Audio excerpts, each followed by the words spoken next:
And if you're looking at that strictly, he shouldn't be a $3.70 hope. No, it's all price related. Can he win? Yeah, for sure. Is he a $3.70 chance? Not for mine. The point you make, I think, is relevant about his recent form here. He had every possible 2 weeks ago, albeit in a hand-picked Group 1 race. And then last week, I guess he was put out of it a little bit early, and that's down to his early box speed or lack of. He was very game there late on, but yeah, I just don't see him any way, shape or form as a $3.70 chance in this race. So I've got to say I wasn't really enthused by some of his recent Sydney form either.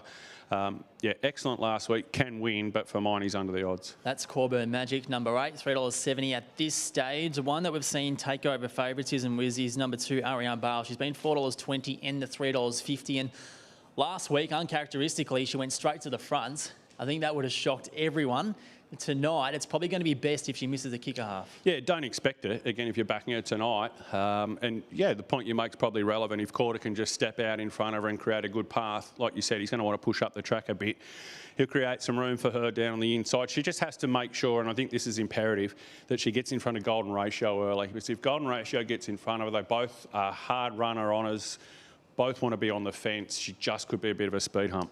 Mapunga Ruby, although we speak about stagger out leads, the recent 2-time Group 1 winner, Mapunga Ruby's got the class in the field. Can she win from box 7? I saw a quote from Jeff Britton during the week who said, yeah, she's still going well enough to be able to do that.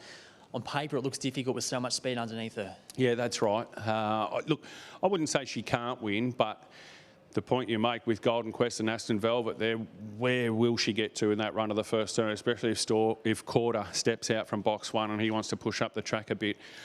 She's still a very, very good stayer patch. She's just not the Mapunga Ruby of 6 months ago. Number 5, Golden Quest, has been $14 into $8.50, and from your point of view, for good reason.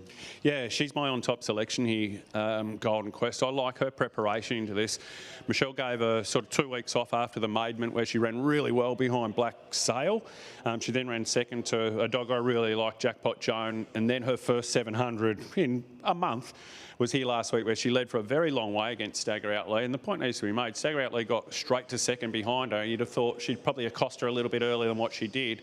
I think tonight, if Golden Quest can lead, which I expect she will, and she can have dogs like Corder and Aston Velvet chasing her, that'll make it harder for those run-on dogs. So the whiz with number 5, Golden Quest. We have seen Corburn Magic come back into favouritism. He's at $3.70, and the way that trend is forming looks to be the one, the start favourite. In the first of the Group 1s tonight at the Meadows, this is the Fantabale Superstars. Let's get up to James. Sprinkling of money there, 71 into 61 after an eye-catching placing behind Ariane Bale, who's the second favourite at the moment at $3.90. The money late for 8, Corburn Magic, finished up in the placings last week. Behind Aston Velvet, goes out to box number 8. The advantage of a couple of runs here at the Meadows. Progression on the clock both times. And he'll run the favourite here for the Group 1 Sportsbet Fantabale Superstars. They're moving in. So the stayers are getting ready now. Group 1 Glory about 42 seconds away as the last of them are placed in for the Fantabale Superstars. The favourite last look, Ariane Bale, Corburn Magic, the pair at $3.90. They're set to go, green light. Ready to run, set. They're racing and slow to go, Ariane Bale, Corburn Magic, and out fast from the middle, Golden Quest will cross and lead over Corder, who pushes off the rail to a nice second a length away, and Ariane Bale with clear air up to third, now leaders back. And then Mapunga Ruby, a break of 3 to Aston Velvet, Corburn Magic, well back to Golden Ratio and last Stagger Out Lee. So as they head to the city side, Golden Quest led by a length and a half from Corder. Ariane Bale starting to push home against the rail, and she's now starting to really unleash the favourite. Then Corburn Magic, well back to Mapunga Ruby, Stagger Out Lee, and last Golden Ratio, but Ariane Bale storms to the lead, sprints away, and it's Ariane Bale to win the Fantabale in a romp. Ariane Bale by 7 over Golden Quest, third Stagger Out Lee. She was motoring home at the end, and then Mapunga Ruby, well back to Golden Ratio, Corder, Corburn Magic, and last Aston Velvet. That was a belting, 42 and 34. 42 and 34. That is fast, and she got every opportunity to set that sort of time, Ariane Bale. And Wiz, as you predicted, Golden Quest went straight to the front. She put up a good fight, but in the end, Ariane Bale was stalking, and in the end, was probably going to be too strong. Look at the margin in the end. That is a decisive victory.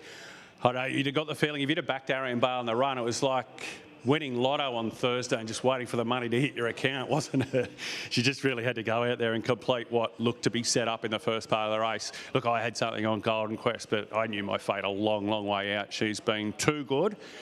And that really backs up what we saw last week. I know she did it a slightly different way, but she showed good pace, put herself in the right spot, and that was bloodless.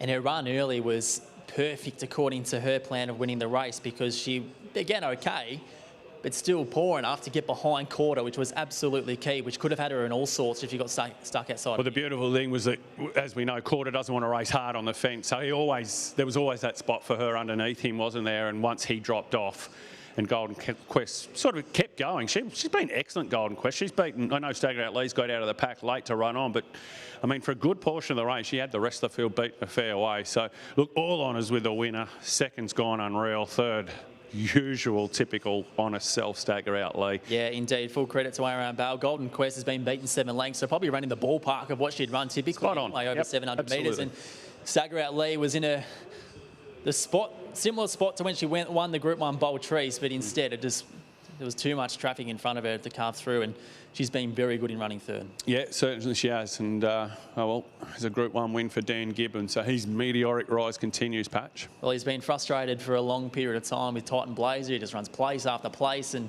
good performance after good performance in good races, but now it's Ariane who's delivered him a big Group 1 win. He'll be absolutely beside himself, the big man, and let's hope Wiz in those photos post-race we see those biceps out, because I'll tell you what, if anyone's behind him, you won't see him.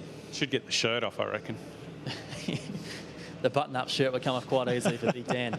Ariane Bale wins the first of the Group 1s. That's race 6. Race 7 coming up soon. It is the feature race over the 600 metres.